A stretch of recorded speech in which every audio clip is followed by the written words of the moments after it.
सुप्रभातम विद्यार्थियों। बुद्धि ज्ञान अनुभव के विषय में पढ़ने के बाद हम उनका कारण और करण पढ़ रहे हैं।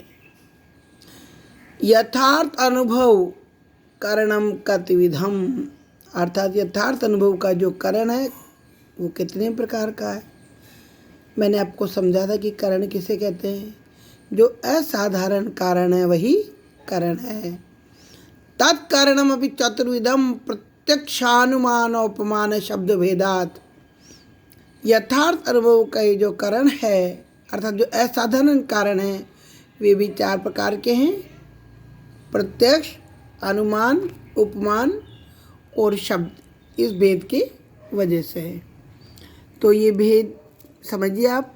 प्रत्यक्ष, अनुमिति, उपमिति एवं शब्दज रूप यथार्थ अनुभव का जो कारण है, असाधारण कारण है, प्रत्यक्ष, अनुमान, उपमान एवं शब्द प्रमाण है।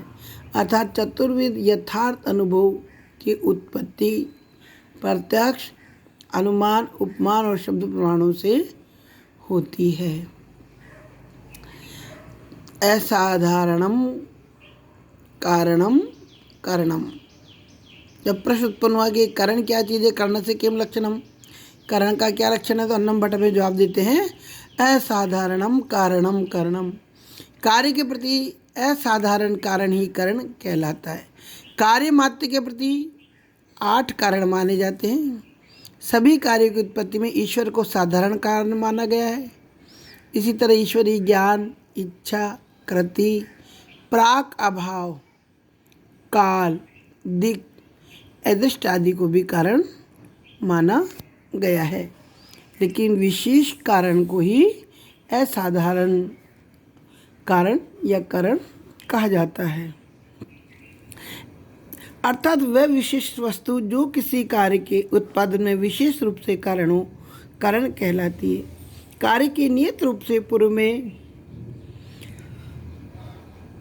रहने वाली वस्तु कारण कहलाती है। नियत पूर्ववर्ती कहने से तात्पर्य यह है कि उस कार्य के वास्ते बिना किसी व्यवच्छेद के उस वस्तु का पूर्ववर्ती होना आवश्यक है और न केवल आवश्यक नितांत उपयोगी भी है।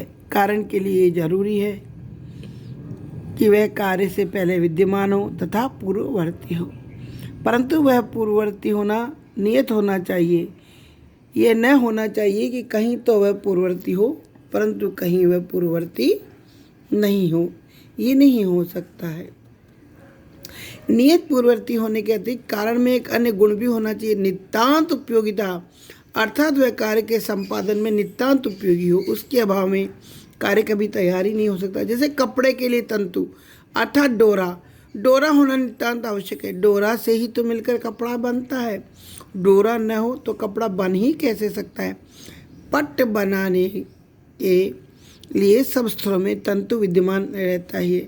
अतएव नियत पूर्ववर्ती तथा नितांत उपयोगी होने के कारण तंतु पट का कारण है।